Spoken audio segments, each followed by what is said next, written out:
on Dust 2 Dad. But this is Inferno. Well, sometimes you're a bit of a terrorist, but not in the conventional sense. On the stream, at least. You're terrorizing me. And it's like I'm not the only one terrorized here. CLG losing the player towards B. It's going to be problematic. Stanislaus made these dualies popular. Yeah. He also was the first man to champion the ump. He was using that way before people figured out it was overpowered. In fairness, before the pistols were changed recently, it was the dual Berettas and the P250 which had really good range on pistol rounds for headshots, for one-shots, which is more interesting for the T side as opposed to the CT side. But there are some positions where you may want to defend a rush with, say, a 5-7 because it's 20 bullets and so on. But FNS is facing mid with dual Berettas, which isn't really the idea of them. But he's still alive. Just having a look at what's going on. He's over towards the arch position at the moment, maybe expecting rotation there, but the T's have taken it from apps. They really weren't prepared for this angle of approach. JDM's got a nice off angle, peeks out. It's always nice to try to catch someone pressing W, but they're ready. 2 people. There it is, one more duel for Elige. Doing a good job. Actually goes straight for the next duel. I like that as well, actually, that he just, like, there are these small things, right? Elige understood that he immediately, like by instinct, could have enough time to take the next 1v1 without risking that first 1v1. And if in the running stance that he'd be making, going to take the next duel, the original player might be he might be when around the corner thinking that Elige might be running towards him. So Elige actually bought himself loads of space for both 1v1s in that situation, as opposed to waiting for one player. The first round in the video is Elige 1v3s on the A site and does that exact same thing. He shuts down the arch because if he shoots the guy behind him, then he can use that site cover and just take a headshot angle on a person who has to show their whole body crossing lane, and he does a really good job of making 1v1s out of clutch situations. Making 1v1s. Another big fundamental aspect of the game. Yeah.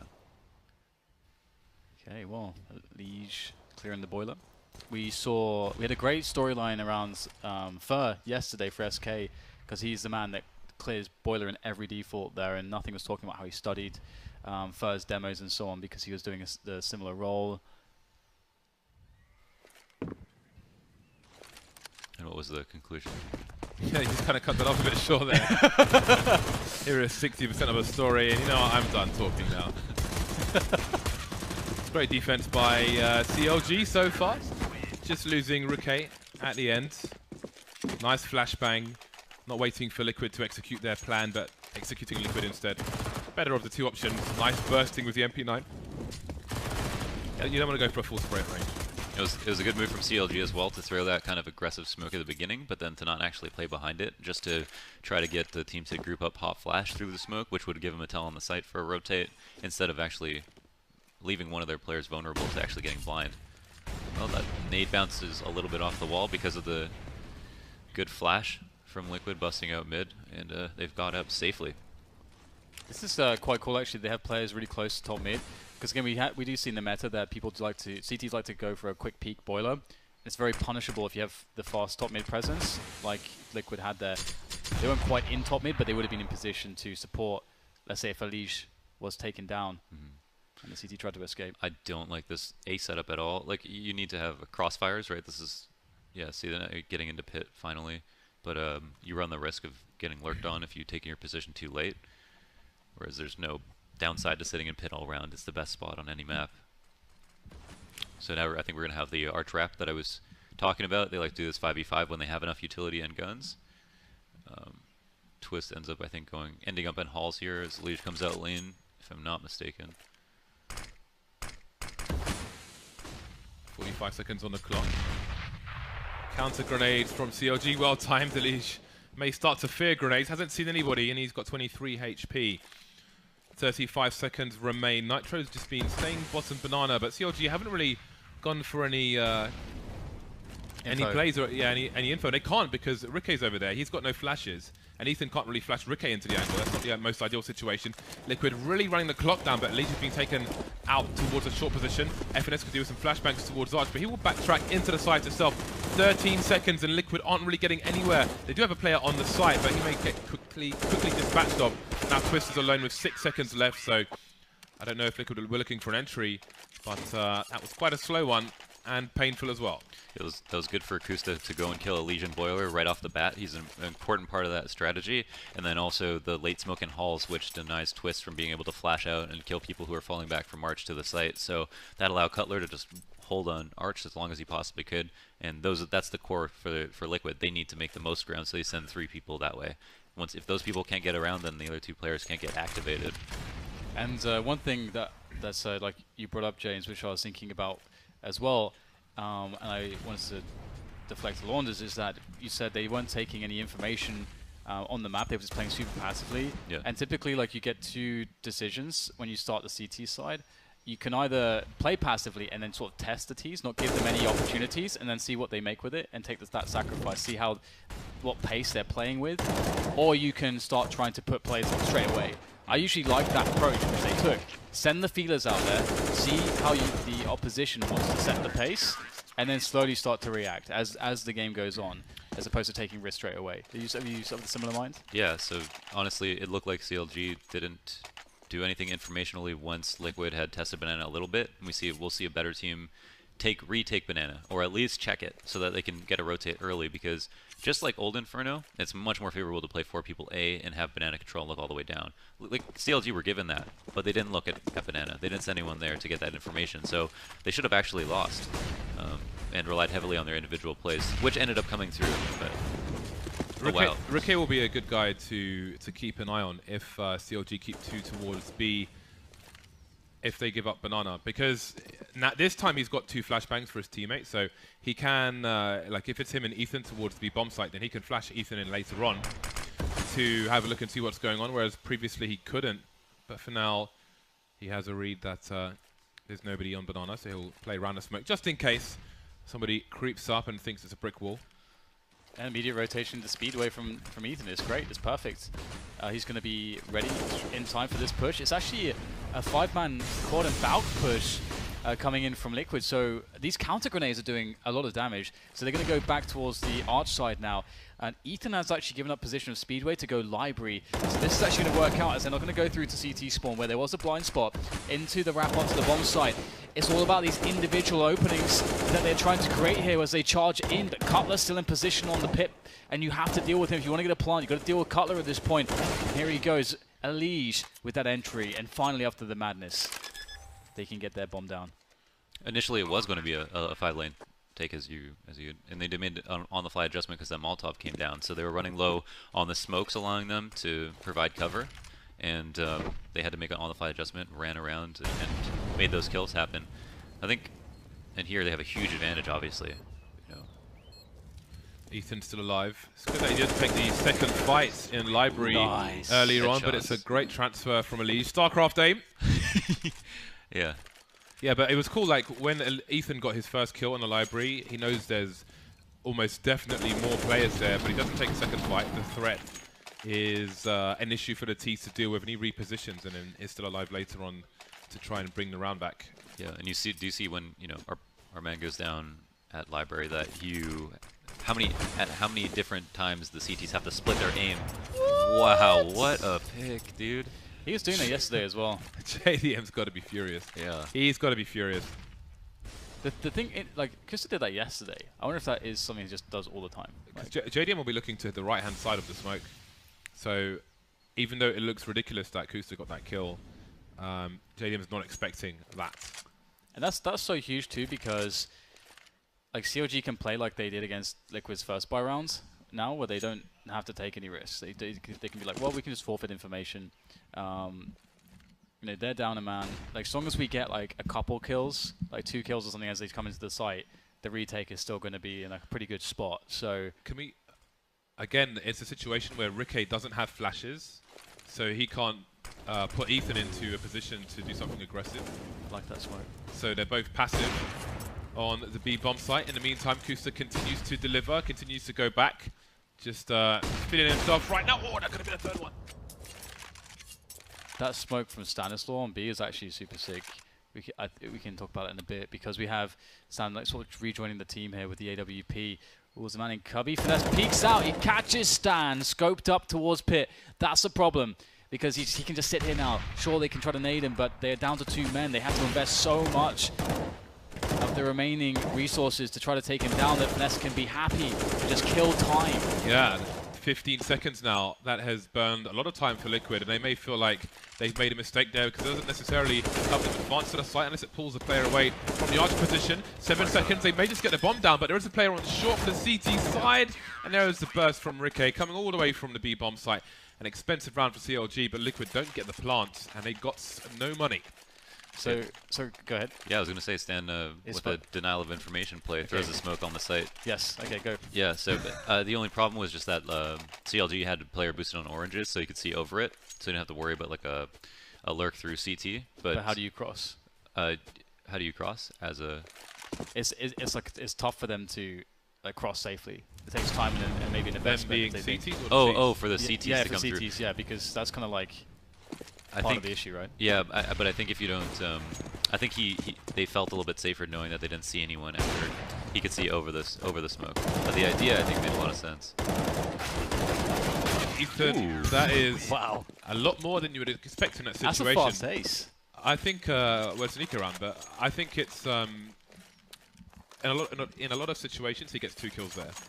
Again, his teammates got no flashes to support him in that round, so almost always you see the CT get traded. Something we're seeing from Kusto, and he's been very important in shutting down their lane takes, is that he's been re-aggressing from with the op, but by himself, and literally flashing for himself, which is a little sloppy to be honest. And you mentioned James. Oh wow! Okay, oh, nicely done. And you mentioned James that he could have got that second kill, like when he pre-peaked, but that was for a flash he threw himself. And what a shutdown! Good repositioning. I think he deserved a kill there. Yeah. Oh, I thought it was a grenade. The grenade would have been amazing. Low health. Elige with 3 HP and the bomb, and he's stuck in an apartment. So many grenades flying into the balcony. And there's a HE sailing into the pit. Nitro now down to 33 HP. They can still do this. That flashbang certainly helps. Elige finally makes his way towards the site and can plant the bomb. Crossfire with Graveyard, not the most ideal situation. But 2-AWP retake could make this very awkward for CLG. And that health on Elige, though. They have a Molotov as well on Ethan. He does have a rifle. He's coming from balcony, so that's could be interesting. But that's a really important pick. Onto the side, just Nitro left. His position now known at Graveyard. 2 AWPers to try to bear down upon him. A shot missed, down to 16. There it is with the pistol follow-up. And one thing that I noticed, again, like, what are your thoughts on this, guys? Like, we had the engagement early round in the apartments, and Cutler got the double, but he didn't swing all the way to the right side to allow Finesse space to the peak with him. And, yeah. And Finesse came in afterwards, and so I feel like they could have just killed everyone if they did double peak. Yeah, and that's when like some players just individually in that moment can go against what was the strategy out of the gate. Tunnel vision. Yeah, and some players will have the awareness to be like, all right, I need to do this now because my teammate will help me. But yeah, FNS isn't going to push in behind him and risk having him get stuck and die, and then them both crushed. So yeah, maybe if he was a little bit more aware of that situation or had been in it before, could have handled it better. Oh, this is not good. How does Rikke not get traded here? Picked the wrong round for that, maybe. AWP on B does make some situations more awkward than 2 rifles. And they've all been there pretty consistently, but this might only be a second round for Team Liquid. Nice 2-man spray down for Twist, but... Yeah. It actually goes back to the point Jordan made yesterday a little bit as well, because Jordan was talking about on the, like, AWPs are very awkward on T side, but if you get them onto the site, then you get your money's worth. It's really, really amazing on the site, and that's like a spot where you really don't want to give up an AWP, especially when they've got no Kevlar, and it's on the site, so they can just sit there and snipe you down. Yeah, and if you kill the banana guys quickly enough, you can just opt down that lane. They can't re-smoke that for you easily, and that's going to allow for a kill. And they did a good job flashing him off. They flashed Stanislaw off. Twist was just right there behind him, not blind to pick up the slack. So where do you think that went wrong for CLG from the perspective that they found themselves in this position? Did they, was it, did they sort of just not anticipate that there could be an eco sort of rush or a half-by rush, or? So on the anti-eco in the second round, Liquid did the exact same thing, except they weren't in front of that smoke they threw, right? So they were there to listen for the flash, but to stay on site and call for a rotate if it were the case they tried to go for it. Here they actually try to fight in front of the smoke and risked exactly what we were talking about. Look what that's done to the CLG money as well. Yeah, so this is also a really like the best round Liquid could have won, which is bad for CLG obviously, because they only half bought. So now they have like a whole round of buys on top of the buys they have in a situation where they would normally get reset. Comeback is on. AWP for Kusta, surely. Come on, Ricky. Donate the AWP. Donate the AWP to Kusta. Give it to him. Op rights. I mean, Ricky's got a great AWP as well, but Yeah, but he's playing B. He's also playing Kusta's really well. They're both playing really well. Yeah. oh, he's got a good spawn on for mids. Oh, Could go Balk. Oh no. probably talked about it. The Balk Yeah, play is high risk though. if you have one AWP, it's a consideration. If you know the opposition are on pistols at best. If you put that over towards the B bomb site with only 2 players. This is not a reset. This is hard to actually justify CLG buying again because, again, Liquid's economy is bolstered right at the beginning of this round as opposed to having to win 1 or saving 3. Yeah. So they're not in danger of being reset, but CLG are buying into this with such a low buy at the risk of losing and getting reset themselves. Well, it's going to be interesting to see how that turns out for them then, because we've got top banana control, Palmer's control for Liquid. All they're missing is top mid as well, which is being watched over by Finesse currently, and to a lesser extent, a couple players on the A sites. I think that's so much information. So Ricket takes a shot, and that allows them to know that, okay, the op is here, and they can't afford to. And so, we can juggle him this way, but Ricket hasn't moved either, which is the problem. 2 players on the long position for the CT side. I think we saw this earlier today as well at around, but is it going to pay off for the side? Looking to double peak with what they have. And last player in sight, but Liquid, they try to force the CTs back, shown presence towards top mid and head back towards the B bomb site, but CLG is so close to that corner of Arch. I do wonder if they'll peek it. They hear absolutely nothing now, but they have to wonder. They think that Ricky rotated. Yeah, There it is. he is left alone, however. So now it's just on flash as well. They actually just jump peek instead. And ooh, it's a bait. It's a bait. Yeah, Ethan's here to hold construction down, but yeah, all the CTs rotating from CT. Kusta, I can only assume, was shot through a smoke. FNS made his way there, but again, AWP on the site now. I don't know if JDM, he's looking down banana, but still, this situation sucks for CLG. They may try to save the AWP, but it is around the corner from construction, so they may die to the bomb trying to save it. Maybe, I'm not sure exactly where it's dropped. Maybe the bomb will push it towards construction. Yeah, but I don't know that they can... They need to save because they're going to get reset. They should be trying to save 3 people. There we go. Oh, at least they have the op. Yeah, That's that's a nice. good job. That's a good job. But, you've always got to save 3 people when you're going to get reset. sure. He's still going to die, isn't he? I'm not Oh sure, my God. man. Get out of there. I was going to say, like, Why not run? I mean, there's no way they're going to be sitting there risking dying. that's really Well, weird, maybe. man. Because they have a better money situation. But that's one of those things where, like when you're a player, you just But he know. should have still exited. I mean, Yeah, I like know you that. Yeah, you Well, just yeah, know, but- you just and know, also, right? Liquid don't know that he's construction, so they won't necessarily. Yeah, I mean, that's the second time we've seen it happen. In No, 2 yeah, I saw days. yesterday. Yeah, Yeah, that's yeah, what yeah. I was about to bring up too. It's like that's really weird. I'm sure I made a... I don't know if I made a video on where you can stand and survive a bomb blast, like as close as possible in every bomb site. But I don't know if it includes New Inferno. So perhaps I should make one. That's really useful. The funniest one for me that you see like top teams missing is on overpass, where you can fall down like as you exit the A site into CT, and you can just sit in the corner by the wall instead of running all the way down through B and trying to get all the way through the site. You only take like 30 or 40 damage. I like that Nitro was going to throw a grenade, but then decided to keep the gun up because he is the point man, and you don't want to be holding a grenade as a point man, It's especially with an AWP behind you. It's actually interesting last round as well. They knew that Ricky was B, but I think in CLG's mind, they thought, all right, we leave Ricky B since he has the op, and if they go A, we'll try to hold it. If not, he'll save. And if they do go B, well, we have the op here, and then we'll have the rotates come in. Yeah. But CLG saw, or Liquid saw, okay, well then at very best, there's only going to be 1 threat. I mean, honestly, it was pretty nice. I'm not sure how many grenades were left for Liquid towards the that portion of the rounds. I'm not sure how, like, if they had a lot of smokes or something like that. But yeah, there's definitely if Ricky looks at his play there, he can obviously make decisions as to whether he thinks he was like. Do you think he was like too aggressive, going for the constant re-peaks, or was he doing what he had to do? Should he just try to hold down construction and sort of force a smoke? I think he played it fine in a desperate situation. I personally think that he needs to get a kill because his teammates are coming in to retake without any utility. So if he doesn't get 2 or 3 kills, they're not even going to try, really. And we saw them save with 3 people, right? Because they had 2 UMPs. So I think it's really on him to... And if they're going to push a site, he's not going to be able to get away alive, ultimately. Yeah, well, how many shots did he shoot? Like, at least 3? Yeah. I think he hit 1. He hit 1, yeah, which is important. Look at the impact of that rush B from Liquid. They got stacks. 1 rifle, 1 AWP. They got tons of money. Look at the lack of grenades on CLG. They're going to have to get aggressive. Yeah, yeah, exactly. You want as many times as you do want the opening kill on CD side, you especially want it when you have low utility. That's why you'll just get gamed on. This is cool, actually. CLG playing 3-man B. They are rotating the 3rd man pretty quickly, actually. I think normally you'd like to stick around with the 3rd a little bit longer. He's going to be coming back now because he's sort of forced to. But because I think they saw so many grenades down Banana, they may suspect that there's a 3rd man there. Yeah, and it's there it is. Go ahead. I'm just saying it's time to grab the bomb and off they go.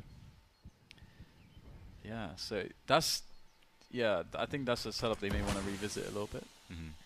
Yeah, they did. I think they expected way more respect, right? Like through all the grenades, they're like, all right, they're gonna F off. We're gonna go to A. They'll meet us at A or something like that. But Stanislaw can be pretty persistent at top banana. And that's kind of why he also wanted to stop calling as much, not because he felt like he wasn't being good IGL, was because he felt like in his role as a lurker on a lot of maps, it was difficult to have enough information to be calling every single round. And also, I guess there's certain nuances about how you're playing against, let's say the banana players, where you might pick up certain timings or reads that you may not otherwise be able to do because your focus is not 100% there. It's on leading the team as well as on that job too. So if you truly want to outplay people, then it's hard to do that in a micro perspective as an IGL. Poor Cutler. There's no way you can do anything in that spot. Yeah. Tense moment. You can see both teams took that save very seriously, as again, CLG are in a tough situation where they've got to decide, do they want to force up or not? And I would say that's almost unfortunate the way they peeked into Stanislaus' crosshairs there, but honestly, they probably should have died sooner if those nades were a little better. They were definitely aimed for Sandbag. They just didn't go as far as they should have. Yeah. Yeah, and they need to be closer for them to land. It's great as well if you are a bit closer with a flashbang.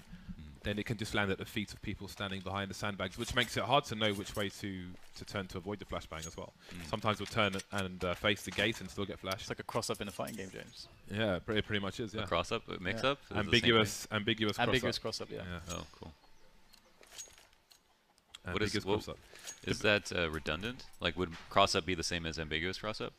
No, but a cross-up is just a bona fide cross-up, but an ambiguous cross-up is something, well, it might not be a cross-up at all, but it looks like a cross-up. The hilarious one was in Street Fighter 4.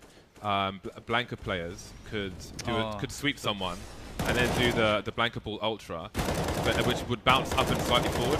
And the French, in particular, were completely free to it. There was this player called DB UK who would just go sweep people, do Blanca Ball, and do massive damage, and they always block the wrong way every single time. Because it'd be like he would take a millimeter forward, and it could be one side, it could be the other side. It was hilarious. Oh, that's so funny. It was absolutely hilarious. Do you think with the globalization of esports and just the world in general that it's much harder to have a separation of styles by region? No, because yes, because it partly depends on how good internet players. So especially for fighting games, you're definitely going to have regional styles, but it also depends on the freedom that you have in the game itself. Yeah, and would you also say that like it depends on the game and how perfectly you can play a game? Like two people might have two different styles as to what they think is the best way to play the game, but since no one's playing their respective esport perfectly, there's no actual way to determine if that's the correct method, and so that allows for other styles. Yeah, well, partly style is will be abusing things as much as possible, and then the other one will be not being predictable, basically. So, for example, when I think it was when Mochi won the Capcom Cup with Ken, I want to say, in Street Fighter 4, he was every time people were fishing for something, I think he was just spamming crouching light punch because it was really fast, and if he caught someone, he could just open them up into a combo. But no one realized that, or either they didn't realize or they couldn't do anything about it. So, you know, you got to change your habits, right? Same as like NIP, for example. Yeah, and fighting games are a bit different in that way because it's like it's much easier for there to be like really blatantly undiscovered stuff sometimes like that because it's just so hard to predict what can eventually be like really overpowered. It might not be overpowered. It's just like in the meta, it's sort of overpowered. But in CS, I think there's so much in the way of learning resources that people understand like good fundamentals these days generally. Yeah. So that like in the old days, you have certain regions that be much more strategical, certain regions be much more aggressive. Yeah. Now you have to be able to do everything. It seems like you have to be able to do everything. Yeah. I think so. What were you saying about NIP, James? Oh, like you have to change your habits. Like I think one of NIP's biggest issues long term is staying the same and then being exploited for it. You know, before they start making roster changes and so on. You start! Wow, you beast! Oh, he's done it again. That should be like a punish as well. Yep. That should be a punish. That's really awesome from Kusta. But some rounds as well, CLG are just throwing high explosive grenades down mid. So if you send 2-3 players looking for Kusta, you're going to get wrecked by grenades. That's a good point. That's Conditioning, point, right? Yeah.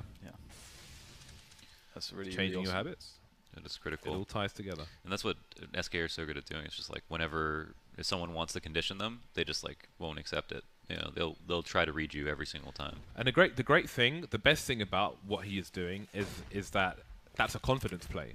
Yeah. And if you especially for an AWPer, it's like he knows he's going to land that shot. That's why he's doing it. He cannot miss his shot. If he misses a shot, he's dead, and his team is screwed because there's so much time on the clock for Liquid to play with. He has to land that shot. So it's just fantastic from like a psychological point of view that he's doing that. I like this. I like that from JDM there. The contact or pick is No underused. one ever checks this, huh? It's weird, isn't it? There's two of them, but You can check they're so exposed to the B bomb site. In fairness, That's why it's strong. But there's no. It's true, but it's like if you have your op, you can hold it down. I think you need to hedge your bets and assume that CTs are going to try to have some kind of crossfire, right? And it's so free to check that because you can sit in front of oranges and look up and be able to see it. So you're not even exposed to the site as much. And you just kill the guy at quad. Yeah, it's something that I think we're going to see less and less of as time goes on. Some teams are really good at catching it, and other teams are just really useless at it. It seems to be that way. It either does a huge amount or it just gets nothing. It just seems so commonly to be the case. there was one team. I think it was yesterday. I think it might be whatever it was. They threw a flashbang off the wall, which landed in front of a player who would be standing in that position. But I'm waiting for people to like throw a high explosive there or something. Obviously, with a point man who has his gun out, so Probably nothing molly crazy. it. I think don't SK molly it? Molly the. Can't you molly it? I'm pretty sure there's a team that mollies it. I do wonder how a molly would work if the smoke is down. Well, it's above the smoke, isn't it? Like really far above. Ooh. I don't know if you can consistently molly that. Did they molly without being behind very JDM? exposed. Did they what? Did they molly behind JDM just now? Or like see here again, they go 2-3. They stay in the sites now, but they do have mid. They do have mid. So we'll see. Oh wow. That is so He finds sick. an opening, yeah. And he's been really saving them from doing a lot of work on Banana by being aggressive at A. They have to fear Kusta. I mean, he is a massive problem in this game so far. He's been really good. And if you guys out there have a Molotov for the Flower position, tweet us, #ECS4. I would like to see what people have out there, if that is a thing that people do. Porch boost in response, good. It's like confident decision making here to retain information. And they are up a man, but they would still be exposed because they are 2-3. So, oh wow, oh my god, dude, come on, not like this. Kusta is absolute machine. Give him the ace. Give him the ace. Let him do this. Oh, Cutler has to take the kill. Oh, the never ace is mind. coming. No, Nitro is angry. The bomb's on short. The ace is guaranteed. it's guaranteed. Guaranteed. Yeah. You can't miss this. Uh-oh. Flash over Oh, the it's a top. good flash. Oh, he's gonna go for the molly in pit though. He's suspect of It's pit. coming. Would he be 5 for 5 on this ace? Not a missed shot. Oh wow, what a good teammate. You know, not over peaking. Not even in a situation where you get the guaranteed ace. I do really respect that from Kusta. That's actually like a an awesome quality because it's actually rare for explosive people, oppers that are good explosively, to be as controlled, because it's kind of like the nature of the beast. It's like a fire, right? A fire is not something that's tamed. It's very hard to tame a fire, right? And that's usually the dynamic that you see. I always compare Henny and Fallen, because in my opinion, Fallen's just as good as Henny aim-wise, but you never see him re-peek something without ever trying to make a distraction, find a new angle, even if only slightly, even if feigning with a smoke or some decoy or something like that. Fallen will never, he has too much discipline to ever just simply re-peek something twice, whereas Henny will gladly do it if he's at all feeling it, you know. So, and that's just the difference between a good opera and a bad opera. There is nothing that Henny won't do. That's true. There's nothing that he won't do. I'm looking forward to this team. Just a quick note, for some technical reason they need to change to another server, so there will be a short delay. That's one of the great things about our system actually, is that our match medic can transfer entirely from one server to another server on the other side of the planet if necessary. That would be kind of weird, but it will stay local for this. But for whatever reason, they're changing server, so hopefully it won't take too long. But the system is built to deal with that. Face it, hell of a platform. But yeah, even has check-in for tournaments. But I'm looking forward to the. I want to say new Immortals team, but it's not Immortals. They're called Villa Mix, right? Is it Villa or Via? Villa Mix, but I think that they're. I'm not sure. There was like rumors of them being picked up by Echo Fox. So follows on Twitter. Brand aside, it's the core. You were hyped for them, right? Who was it? Yeah. Who is it shaping up to be? FNX, KNG, Henny, Lucas, and Bit. That was the roster in the club that they had the picture with. In the club. In the club. In the club. In the club. That picture was so hilariously ironic. Yeah, man, Bolts was fuming recently, right? Yeah, the salt was real, man. They lost to Wardell's team. They lost to it was not Wardell.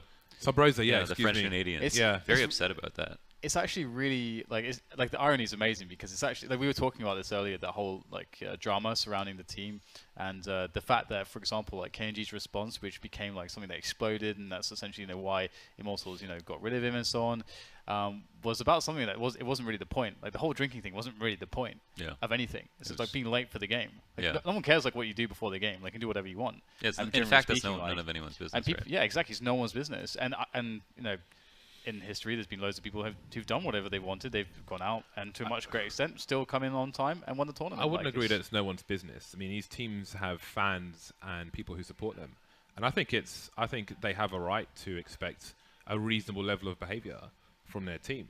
It's like if a football team, like a soccer team, like say Manchester United were going out and getting wasted, right? Then their fans would be absolutely furious. But who are they hurting if they don't? They're not hurting anybody.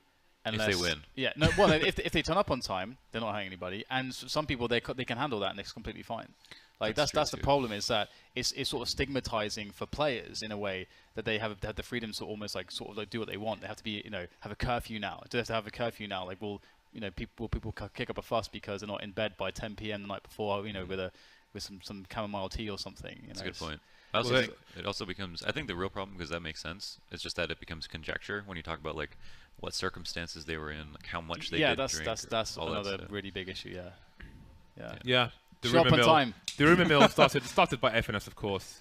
Can be a dangerous one, single-handedly trying to just dismantle the entire Brazilian scene. It was actually funny. I was just taking like a tiny dig and it just exploded. I'd be flabbergasted. I've said like way worse things that I probably didn't realize were worse. But yeah, and he's such a chilled out, like, nice guy. Like, he just definitely didn't intend for. I mean, poor guy. Knowing you definitely didn't intend for that level of drama. I love that Conquer cartoon. Yeah. Yeah, that was a. That showed you the real value of satire and for newspaper comics and stuff like that. For just to make a statement about something, but with a picture, but have it be such a powerful image, right? Yeah. It's a funny one. But that's the thing, like, that's why it's such a funny situation, because it may be that this new team turns out to be really good. Oh, they're going to be potentially good. They're going to be nuts. See, like, you say that they're going to be sick, man. You say that, but the thing is, right? They need to find the chemistry that they had in the old team And let's not forget that And you saw the pictures. Steel. In the, You could, but you could argue that Steel was the best player on the previous team. Like Steel and Bolts were playing out of their minds. They're very good, in the recent matches. And that's a big loss. I feel like and they're while, the two brains of the team as well. Yeah, so you can put those two are. players in, and they might be good players, but are those two players going to have the right roles for them? I mean, you have two oppers on the team, which makes life easier, right? With those players coming in, but you need time to, they aren't Bolts and Steel, right? So they're gonna take their own decisions in the same scenarios where Bolts and Steel might take different ones. Yeah. So you have to have that kind of, that's just pure experience with each other, knowing what your teammate's going to do and so on. But I think this happened with while it MIP might sound good on actually. paper, I want to see if it actually ends up being good. So yeah, actually, that makes a lot of sense to me. I was thinking about how we talk about support and how some people don't believe there's a support role, and some people just think it's loosely defined, but it only describes someone. I've always thought of a support player as someone with a literal supportive personality, and on a team they expect of themselves that they're going to have to. Let's take I don't know, Kenny S and Body for example, or Body's always going to be subservient to Kenny S in the sense that Kenny S will go out and do something crazy, and Body knows that I have to cover whatever he's not watching, and he doesn't worry about me, I worry about him. And that just comes with the territory of the kind of person you are, and also where you are in the server. And sometimes that happens between riflers as well. Like everyone knows, when you're on a team, you know who the best player is, right? You know who's going to be doing the aggressive play. You know your position on the team. And I think that we see we might see a clash of styles with too much fire, as you were talking about, on this new roster. And I think that might result in some crazy upset wins and then some really fiery like crazy losses, highs, right? Yeah. crazy lows. Yeah, exactly. Yeah, it's going to be a roller coaster ride. Yeah, that's so for sure. That's a good point about Bolts and Steel. And cerebrally, very, very smart players and important in impact as well. Maybe potentially the hardest working from that perspective of the add-on factor of being the smart players. They see all the value in all the research, all the demo watching, and they're the most vocal as far as the calling inside the team goes. Yeah, it's definitely losing the foundation in a sense. And with NIP, for example, ages ago when Fifth Lauren left, I think you had a situation whereby they're sort of just doing old stuff for ages. Yeah. Just ages and just trying to apply it. Yeah. And that really hurt them and made them a bit stagnant. I think the reason that we've seen there's a certain point where there was not a single Swede besides Robin, the coach of FaZe, in the top 10. Not a single Swede. And I think that's because the Swedish style is very loose, and for a while that dominated on the basis of having very smart individuals, so not to discredit the style completely, but Fnatic, NIP, Godsent were all the same way in some way. And that fell out once you had teams that were as good individually, but then could also change it up and play slow. And that's when teams like SK, I think, and I believe SK are the best team to ever play this game. It's kind of funny because I feel like there's no SK era in the sense that they've never been as dominant as NIP or Fnatic were, but they're playing a much more difficult brand of Counter-Strike versus a lot of teams who are starting to learn what I believe is has pushed the meta the farthest, the most difficult way to play the game, which is all styles combined with the best individuals. Yeah, I think that's very fair. This is what I wonder with FaZe, because I mean, I still feel like they could still, the length of time they've been together, I feel like it still is it can be like honeymoon period time. It's still there's still the tests that can they consistently perform at this level individually and have all those mechanics, or that's not the right word to use, all the dynamics within the team as far as how all the players play around each other. Is that always going to be enough? And what happens when you do get because there will be a couple players that will slump at one point. Yeah. And someone who has an off day. Yep. And then that's when these teams can struggle because they don't have that fallback necessarily that a team like SK did, which definitely gave them that consistency. So that's one of the tests that I'm looking for them. But they still do look like they will be the most dominant team this year potentially now. It does seem like it, but that 50-0 doesn't have SK on the list. So yeah. SK are a little bit wounded right now, but that's still a big test for them, I think. In terms of styles, you see some teams like G2 always beats SK, for example, and that's not a team that's beating everyone right now, but they are beating what I would say is the hardest team to beat, so maybe stylistically SK are a good match for them. I think that Kerrigan, I don't know if he has limitations as a caller. I think the roster he has is perfect for the way that he calls, because he calls very defaulty, and I think that if he has super strong defaults, I think it's on the foundation that if you have a proper default, you can win any single round in Counter-Strike. A really good default can win you a round. And with the best individuals and a caller who loves defaults and will really get nitty gritty with like how you play those defaults carefully, I think that's why FaZe is like really starting to show up and like. Yeah, I've actually seen like a level to their, let's say, their tactics within these defaults, which surpasses any team that is like really highly individually skilled, like those types of teams, like a G2 for example. There's like a level of detail seen in FaZe's play, like in like an anti-eco or an eco or a round where typically you let your super skilled players sort of like just have a bit of fun. They have a lot of discipline and a lot of detail to making sure those rounds are clean-cut wins.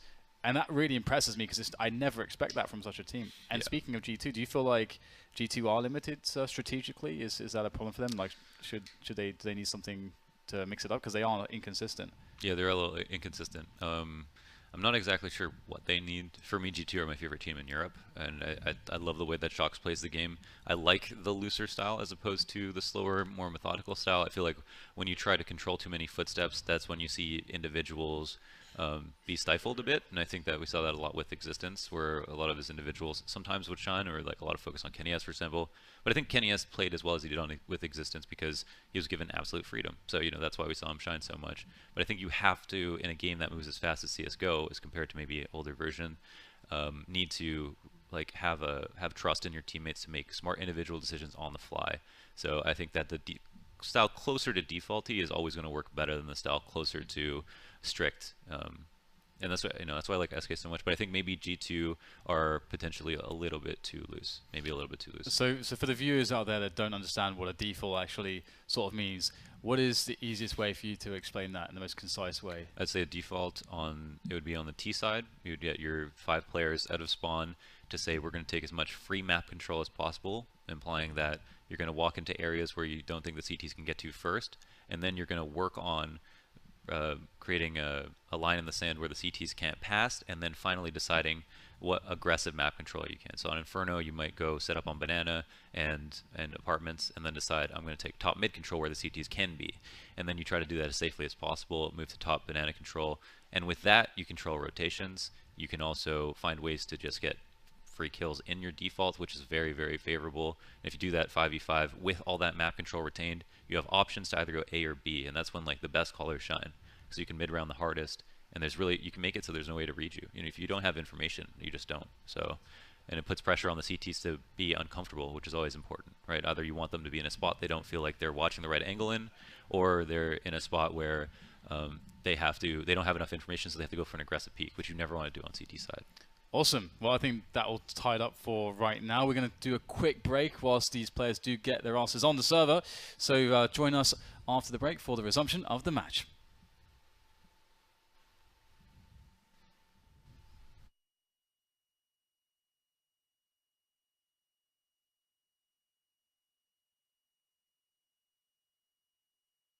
If you're a fan of crutches, then get your hands on this.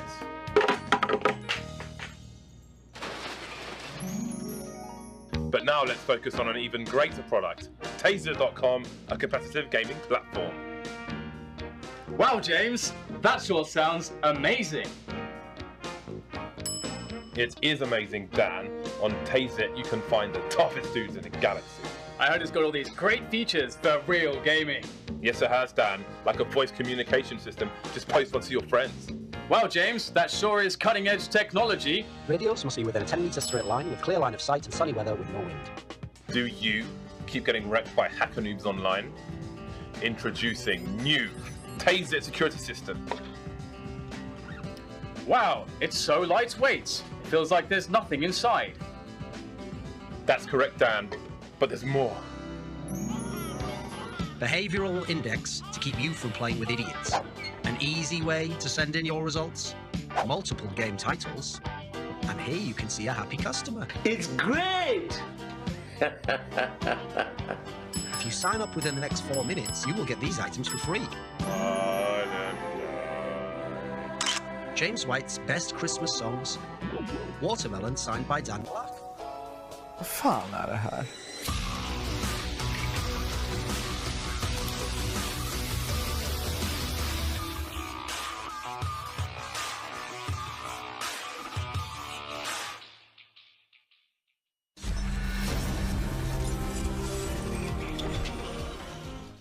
Yeah, that break was just basically in case you forgot what tase it was. So we're back now, and we're going to go into the game. So let's do it. We're back. 9-6 CLG. Liquid off on to the CT side, and JDM sporting an HE grenade. And there's actually 3 players who have no Kevlar on CLG. That's interesting. I like to Eagle see on it. Ricket. Clearly, they are stream sniping and listening to what Launders is saying. So that's 2 people down immediately. 5-7 on JDM. It's a shame he's not raid boss 5-7, but I guess he was deploying a grenade, but whatever. The play is coming in towards the B-bomb site where there is only 1 player. Maybe that's where the 5-7 should have been. Either way, it's a 4 versus 3 retake here for the CT side. Stanislaw with an off angle, spotting Ricket, but not quite getting the kill. 2 players coming in from Banana as well. Charging in, Stanislaw taking one for the team there, but the trades will favor the T's. 2 versus 2 now, last 2 coming in from Banana. Now, JDM's got reduced range for the one-shots with the 5-7, which is interesting, and he'll get taken down. He knows where both players are, though, but how does Elige not get traded? He doesn't have a kit. He's got to speed this up. He has to move a lot quicker. Oh, that's a glorious shot there, but Ethan has some advantages. Oh, my... Oh, he Well, doesn't have a kit? Oh, he's he got a has. kit. He's got it. Oh, it's going to be Oh close. my god. No, no. It's going to be Did that super matter? close. Did that matter? Nope. He's got it. Oh. Close. Oh my god! It's because he hit the wall. I never believed, man. I never believed. Yeah, it was because he hit the wall, I think. Oh my god. That's a heartbreak. What a shot, dude. Or what a couple of shots. Yeah. He actually made a mistake, too. Elige took a step right after he got off the bomb, too. Which means, like, he's not on it anymore. He's not efficient. Damn it. Yeah. Well, we get the force buy. Elige made a lot of money with those USP kills, so he's going to be off with an MP9 this round, which is interesting. There's no helmet. Sorry, there's 4 helmets, sorry. So he can't abuse that, unfortunately. But if he's playing with somebody else, he does have a pretty nuts fire rate, so can get some damage in the close range. I want to see how Twist makes use of his smoke grenade. We'll see how slow the anti-force buy is from CLG. They are being very careful so far, but there's still lots of time on the clock. Again, I think NRG, the most notorious team in the DAPS player era, on the anti-force buys, anti-ecos for pushing when there's 20 seconds left. Very exploitable with a single smoke grenade. Some teams get very scared when they don't get a kill in an anti-eco, and all you have to do is bait them into a site, and they will just not make a decision until it's too late. And at 20 seconds, you're always making bad decisions. Yes. That's a very good way to put it, actually. I think we noticed NRG actually a little bit like that. They just take way too long. And it's not a good approach generally. It has its place, but only if you know what you're doing. Yeah. Which it seems like people who fall into that often don't. So, you know, if this is a common anti-force buy from CLG, looking at the time on the clock, get some extra smokes. All the stuff they've bought in this round. Additional smokes, but maybe they're not needed. Fighting on the site, the CZ Twist, he's got to stay alive for as long as possible. Nitro close, 7 bullets for him. And Booster does not receive the communication in time. Does not turn at all, has no idea what's going on. Taken out, blow to the back of the head. Snooker ball and a sock. I was like run and gun. Doesn't even stop. That was super cool. I love how the CZ looks. Some people are just compliment it so well with their playstyle. Nitro's got that aim. There they got red. I mean, the rotation was in early enough that the players that were rotating from B could actually come in just as the smokes plumed at Arch and Library. So we saw Stanislaw get that first kill off a push. Some of it's luck. I mean, CLG gave himself enough time to execute, but and you can go to either side and it can work. I wouldn't even say they played it all that badly. Yeah. But Liquid definitely had a good read on the situation. And they are reaping the rewards. CLG trying to do to them as they just did to CLG, and they've got the full CZs almost. You have Ricket and Kusa on the Deagles. 1 smoke remaining and 3 flashbangs. They better have some good pop flashes for these positions that the CTs occupy, because otherwise they are going to be in trouble.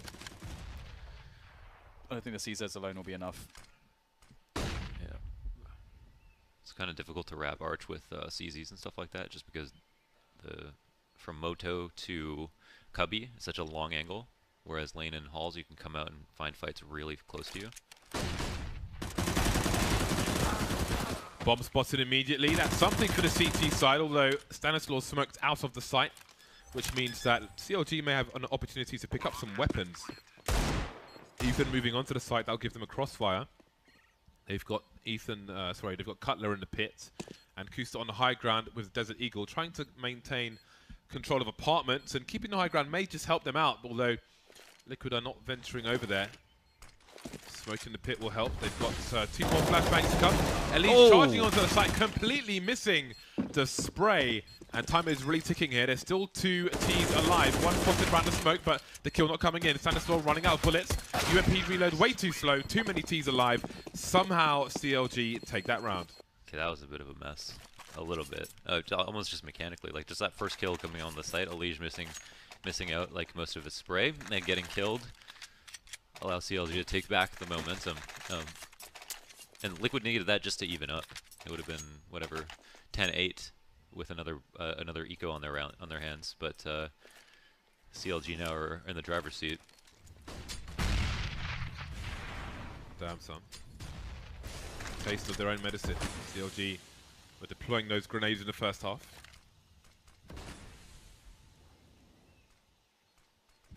Oh, yeah, Liquid actually bought up in response. I think because it was a 2v1, so there's still 2 people up. The farther you get away from 1v1, the less incentive there is to try to counter-force and counter-force again. Just because the other team's going to have so many more rifles. Less helmets, more smoke grenades. Right. I was about to say, yeah. Right, that's a good point.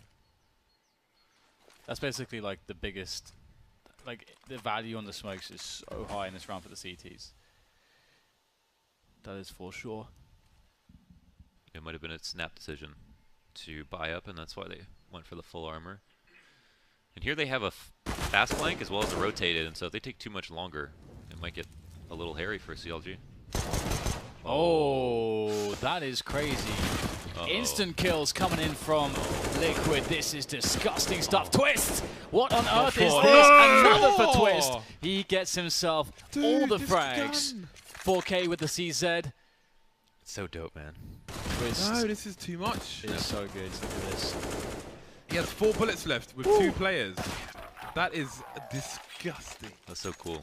Credits to Twist, but put that gun down, man. That gun needs nerfing. This is ridiculous. See, that's the thing. They also made it so that you have less bullets in the mag, or less bullets overall in reserves. I don't know the terms. I don't know a lot about guns. Yeah, but they recently updated the gun by accident.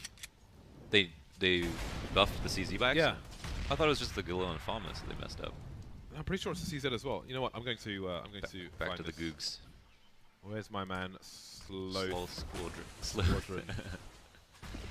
I think a lot of people in the UK say Sloth Squadron as well, but it is actually Sloth. It is actually Sloth. Well, more CZs. We're seeing countless CZ rounds here. Man, Twist. He made it look so good. I don't blame them if they buy the CZs every single round after this one. Yeah. So here's a situation where they had Liquid had 3 or 4 alive last round. Maybe it was 3. And so CLG, do they have the incentive to buy up? It's a tough question. Ooh. Yeah. The damage. It is extreme at the moment. So those CLG players, they may as well be 2 versus 5. Oh! What is this? Oh my god, how tall do you think Cutler is? Oh god! Why is the CZ so good? That was insane reactions. That was good. He went up mid alone. Killed 2 riflers. So nuts.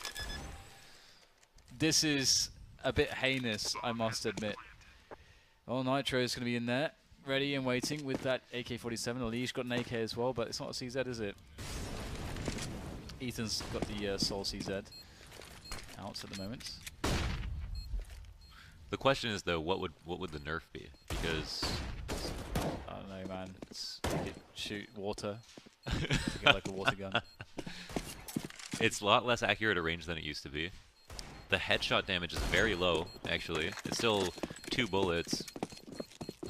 One to the chest, one to the head if you have head armor. From that distance, for sure.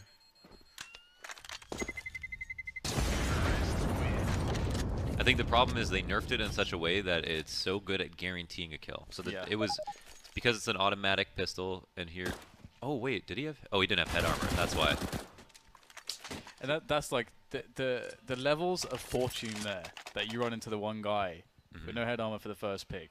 Yeah. It's crazy. And then of course they tried to get the trade kill, and you just slap him down. And I think It's crazy. I think because of the automatic aspect, Yes. is why they nerfed it in such a way that it doesn't have much ammo overall, and so it's hard to switch to anything else if you pull it out, which makes it a less useful sidearm for oppers. But it also means that if you're so likely to get that first kill, what does that mean if it's just a 1v1 versus an AK or another rifle? I'm actually curious if there was a buff by accident to it. So I know there was maybe. Yeah, I'm still searching for it. And hoping I'm not talking nonsense. Well, this match is in a really weird place because of all the CZ's shenanigans. It's actually been so insane in this one map. I think Twist's play with it may have been one of the sickest CZ plays I've seen. Yeah. Actually, like that was incredible. That was really, really good. Beautiful. Yeah, that's actually so insane. I'm sure it's something that he does, you know, frequently enough, but. And here they, how did they? Oh, they had two gun saves. So now it's a 5 rifle buy for Liquid. They have a man advantage as well. CLG have a Mac 10. I don't know what Kusta had, but they probably should be trying to recover his gun if there's anything but a Mac 10. And it's Liquid who are low on grenades. Oh, apparently they actually accidentally nerfed the CZ. Oh wow. But then fixed it.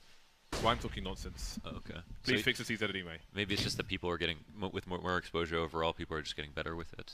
It's a rifle burst. Yeah. Good gun. Yeah, it is like a rifle sometimes, but you can get extra.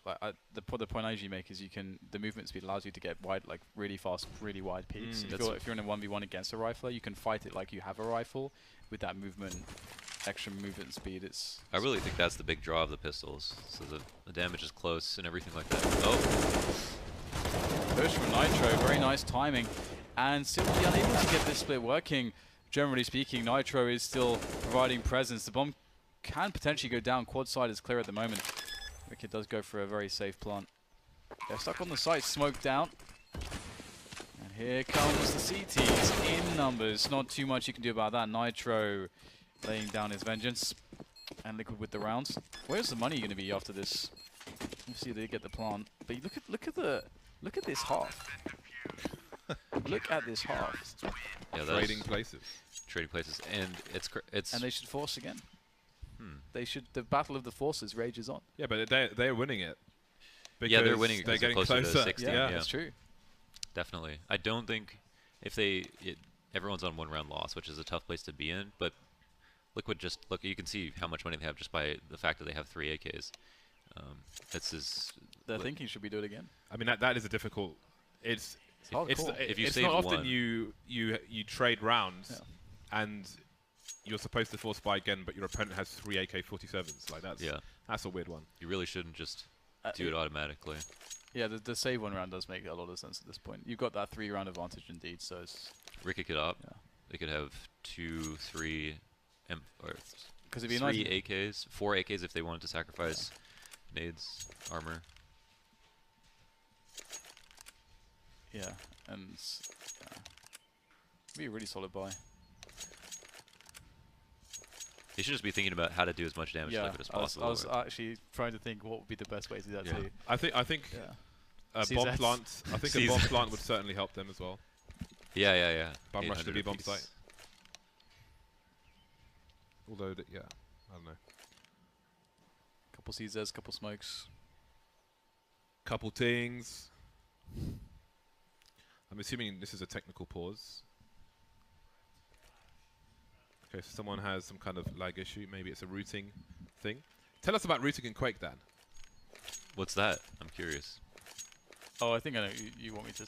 He wants me to talk about how in Quake there became like in Quake 1 the community around it like created a mod like in 2002 or 3 or something which allowed you to actually automatically proxy through like a number of servers if you wanted to get the best possible ping. And so you'd have like all the proxies listed in a server board, and you could have a command which would basically automatically find you the best routes, and that route could be through multiple proxies, but then you get the best ping possible. And obviously, like like we live in a very different time now because we have anti-lag and internet's very different. Or anti-lag netcode, no internet generally is very different, but routing is still routing though. it's true. Sometimes It's you can funny have that just terrible routing. They've actually routing. Routing. Yeah, Oh sorry. my gosh. sorry, Mr. they've actually Canadian guy. introduced that for matchmaking. So when you're playing matchmaking, you connect via a proxy now. Yeah. So I suppose they'll look at what is best for you. So if you have bad routing to the server directly, well, I mean, if your proxy provides bad routing, then they can swap you to another one. As far as I'm concerned, or as far as I'm not concerned, no, routing isn't a result of the server, like the server issues itself, but just just random based on like how many connections are going in that area or something to do with the region itself or something like that. Yeah. So it's just unfortunate, right? I mean, it's crazy because like usually why this comes up, and I guess like why I would have discussed it originally and why James prompted it to me is the fact that this stuff is actually quite easy to do this and to build it into the client to have like multiple routing options, routing options, but you just don't see it. I mean, eventually anti-lag did come along, so that definitely helped massively. But you can still have, as James was pointing out, you can still have better ping, right? You can still have like routing, like more optimal routing. But yeah, so the admins are taking care of that problem. It may be a few minutes while they do admin things. So we're going to go to a break in the meantime. We will see you back here, hopefully in a few minutes, when this match will be ready to resume. Stay tuned.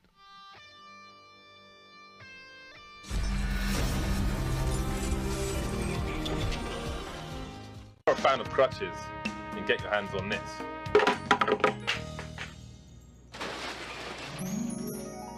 But now let's focus on an even greater product, Taser.com, a competitive gaming platform.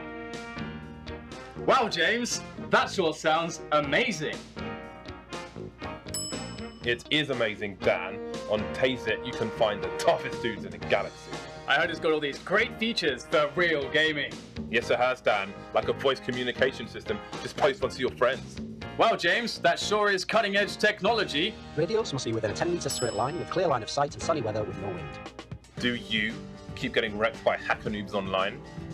Introducing new Taser security system. Wow, it's so lightweight. It feels like there's nothing inside. That's correct, Dan. But there's more. Behavioral index to keep you from playing with idiots. An easy way to send in your results. Multiple game titles. And here you can see a happy customer. It's great! If you sign up within the next 4 minutes, you will get these items for free. James White's best Christmas songs.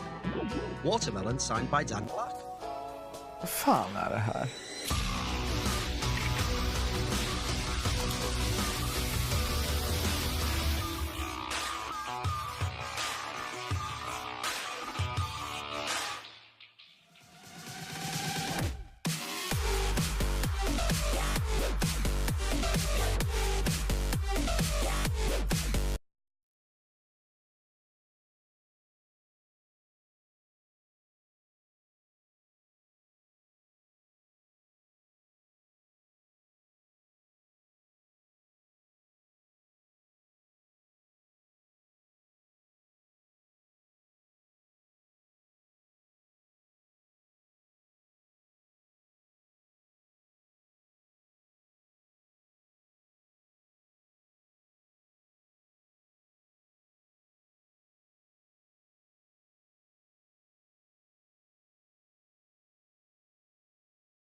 I wonder where that bomb was meant to go, running back through the smoke.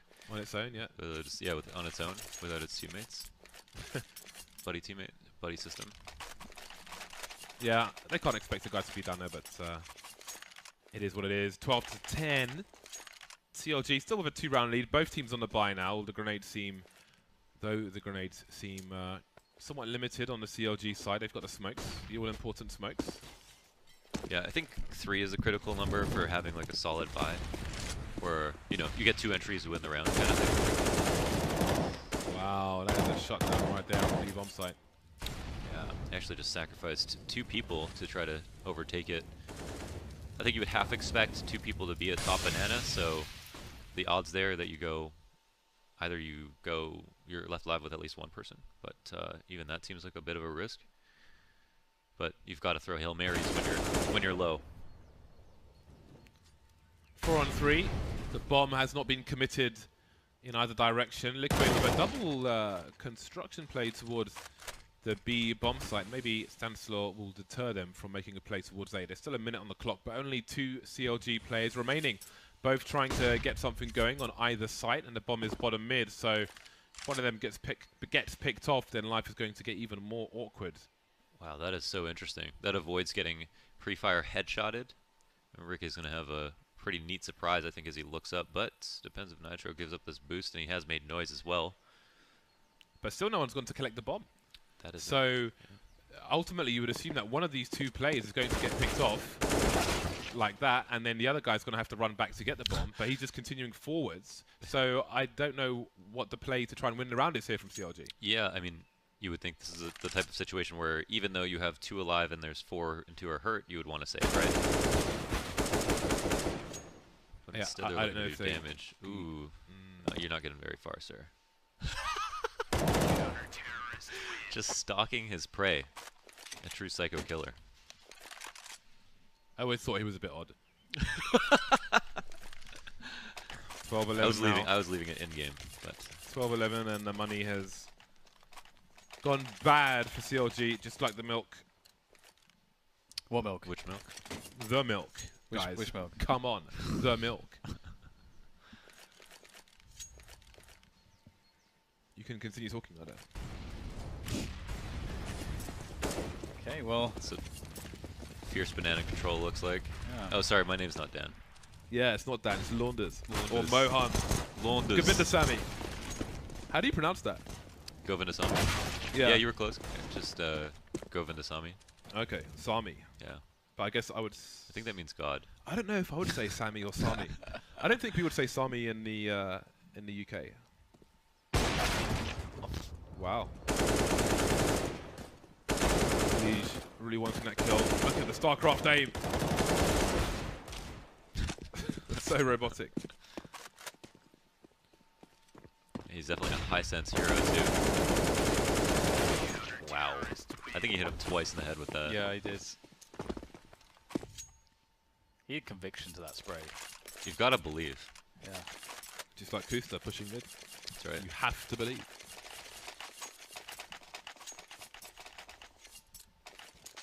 This is a tight game now, 12-12, and JDM, where is he? What's he up to in this round? Just normal stuff.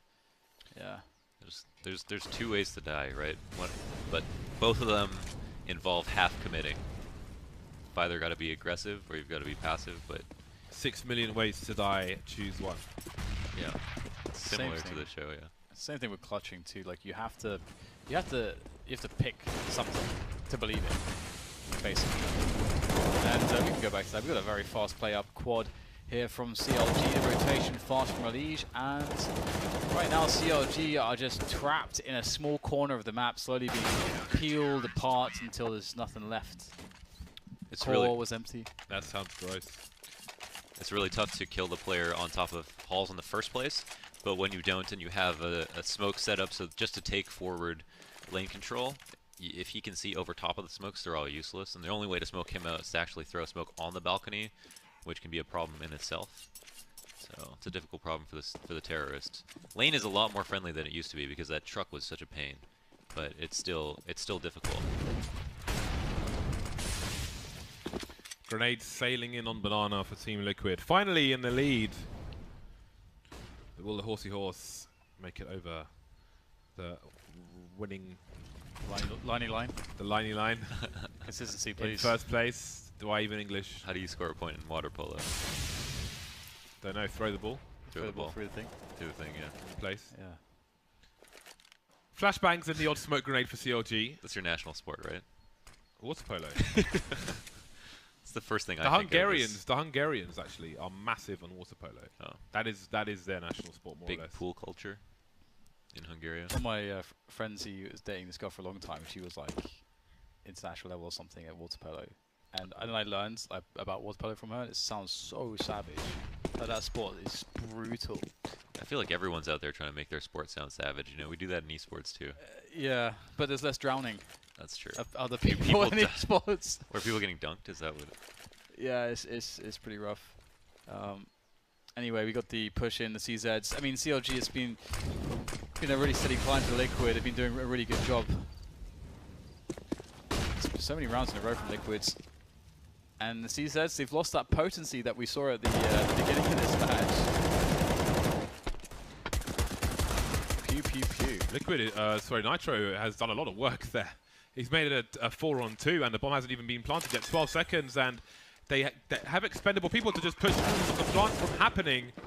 But it will happen. At least there's that money for CLG. But the trades are immediate from Liquid. They survive with 3 players as well. It is all good in the hood if Liquid is your hood. Is that 7 rounds in a row for Liquid? On the money. 6. That was it? Yeah, you liars. I think I'm dyslexic. It's hard for me. The screen's far away. And my eyesight sucks. Talking about smokes you can't miss. That's another one. And that little crack in it allowed for 2 kills, which is, you know, a big win for Liquid. The CLG get the bomb plant. Something of a consolation prize. They ultimately are going to be able to buy. They are already able to buy on this round. But once you get that close to being able to put the bomb down, you start thinking about winning the round as opposed to actually just getting a plant. Right, well, what is the answer for CLG, do you think? They're deciding to go with Yorp onto Kusa on that T side again. You know, we sort of hammer the point home. It is becoming a little bit more prevalent again. There are definitely applications to it, but what's your take? Yeah, we haven't seen as much from Kusta in this half. He was incredibly useful in the first half, even though his kill count was kind of low. He was getting a lot of kills on rifle rounds, which was huge, and going for aggressive picks at mid is very difficult, though. Much harder on CT side, or on T side, I should say, to be expected to find a kill as an opper, because the CT should never be giving that up easily. I like to see more 5 AK rounds on the T side. Right. Yeah, there's a lot of good reasons for that. Your high mobility. You don't slow down rushes. You can actually put an opper to use on an execute. Or sorry, a rifler as opposed to an opper to use on an execute. Yeah, you could abuse the numbers game better for all the aforementioned reasons, the faster plays and so on. That was a fortunate spray, though. That, you know, you look at top teams. Oh wow, That, like, peeking before the smoke there is pretty... a little sloppy, yeah. That's a bit sloppy. That's asking for trouble. I think he almost wanted to, maybe. But Oh, he definitely It did. did seem that way, yeah. But that's not enough respect for your opponents, really. And also, if the position that you're in, where you're down a man already, it's a risk that goes better without being taken, I guess. yeah, I guess it can be seen both ways, though, because if you're down a man, you have more of a reason to be more risky. That's a good point too, yeah. But at the same time, like, they hit the deep smoke, right? Ooh, Nitro in position at the same time. Yeah, you have the deep smoke, so it's like so if the smoke goes down and then you peek, right, then you're good to go, and you've got a lot of control on the map for information-wise. You might not have the kill, but you got the info. Yeah, but he wants to kill. That's the thing. Yeah, but The 4 versus 5, he needs to kill, man. What's the problem? They did try a gamble stack, rocking 3 to A, and CLG, instead of doing that, decided, all right, we've gotten our 2 kills of banana. We know there'll only be so much presence. They rotate 3 over, might be unlikely, so it'd be much easier to... Oh, wow. Oh, this round is still alive for Liquid. There's way too much time gone, though. Yeah, that's... How are they ever going to win this round? I missed the Molotov C. That's a shame. I don't think they're ever winning that round on average with that time on the bomb.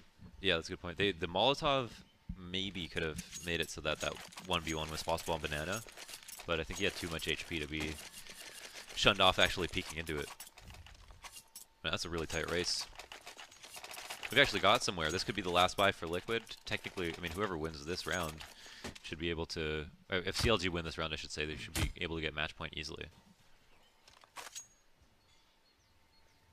So this is what it all boils down to. Last round we saw Liquid It was Ethan to get a pretty lucky spray through the smoke. I want, you know, there's skill involved, but he was fortunate. It's not a sustainable way to win the round, so I had to find lucky. And if they can't do that again, what will they do? What will they do to earn that opening frag? We rarely saw CLG take this much control of Banana all the way down to the bottom of it, apart from just throwing nades. You mean Liquid? CLG. Well, CLG would throw nades, but they wouldn't actually play at the bottom of Banana. Right, very okay, often. okay. Yeah. Okay. Ooh, Oh, wow. Did you see the hats? Party time! Alright, there's an opening frag. What does JDM do now? Wait. So they'll be lacking the information top mid. In the first half, you saw Kusta go back for more. Oh wow, I think Nitro's here to bait. So they have one boosted up, but he's going to take first contact. They're not going to clear this because they wouldn't assume they play 2 CT. And they'll get 2 chances at getting kills. Or the smoke comes down late, but the flashes are so good it doesn't matter. I think we might have seen those high flashes as well. Those are good. That might be even better than smoking first. Ooh, I think Elijah's going to be exposed, but Ethan was flashed off the angle, or was moving anyway. 5 versus 3 retake. The entire Liquid team still alive. No mollies, apart from that one. 2 flashes onto Elijah. When does the push begin? They're looking for picks. They've got the numbers. Ethan forced to his right a bit. JDM falling to the Molotov. 3 versus 1 now. And Kusta will get taken down as well. So Liquid will make their way to match point here on Inferno. Now, CLG got the bomb plant, so they'll have a better buy than otherwise, quite obviously. But that is important. Let's see how much money they'll have. $3,000. Oh, imagine if they didn't have that bailout, yeah. I think here's a round where you drop a couple of AKs on the people who can afford it, and the rest of them Tech 9, and then the guys who are going to AK armor up. And I guess that's the best they could do. So there's a number of advantages right now. Liquid know with 100% certainty they're going to force because it's potentially the last round for them. And they know that they have the economic advantage and the utility advantage. So it's in their best interest to play slow, bait as much utility as possible, bleed them out of map control, and just abuse the fact that they have an op in a situation where they don't have a lot of utility to flash them off angles. We are seeing those deep smokes from Liquid as much as they can towards Banana. And CLG haven't really flashed through them just yet, but there is a different response. Pushing quad quickly, and that is going to do the damage. CZ killing both players at bracket one more time. That's and look crazy. at the response down Banana here from Elijah. He needs to do something. He's going to get the kill there. A player was trying to hold him in that spot, and he's going for longest rotation. His health is low, so he's not going to go up top mid. And that's going to be problematic. Leaves Nitro alone for a while. Oh my god, the re-smoke. That is bad. That is rough. So they're going to hold on to what little they have, it seems. 1,400 for the next round. It's not going to be pretty, but CZs are quite powerful, we've seen. Can't believe Twit's got a 4K with 1 clip. Yeah.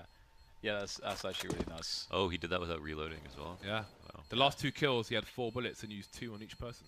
Wow. The ding-dong, double headshot.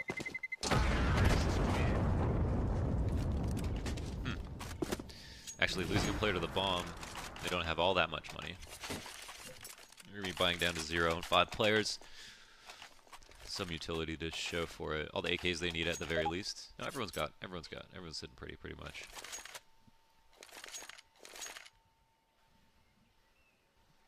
Liquid, on the other hand, are a little worse for wear. It's looking like a very good chance for OT. Where the CZ's at? Yeah. Twist, give me the CZ. It's a MR5, right? 3. Oh, 3? Times have changed, Launders. Times have changed. I'm glad. So is it 16K? 10K. 10,000. Oh my god, thank god. I love 10K. I do not like 16K. No, I mean, yeah. No one thinks about the economy in 16K. Just auto snipers for the whole squad. Yes. Yeah, I think we changed it a couple seasons ago. Yeah, yeah. That's how long I've been a fan of Face It. We never went to the MR3's 16K because Counter-Strike is a game about economy. So I don't buy the argument that shouldn't have to worry about it in overtime. Which doesn't mean that argument is wrong. It's just two different opinions, but... And one opinion is right. Yes. And the other is less right. Oh. I was going to say, this is a situation maybe where Liquid might want to try to do something aggressive because they're 5v5, but they're low. They're pretty much in the same situation that CLG were in last round, but they're on the CT side. They're playing the bait setup here on Arch. Double Arch again. I haven't seen this on many rounds.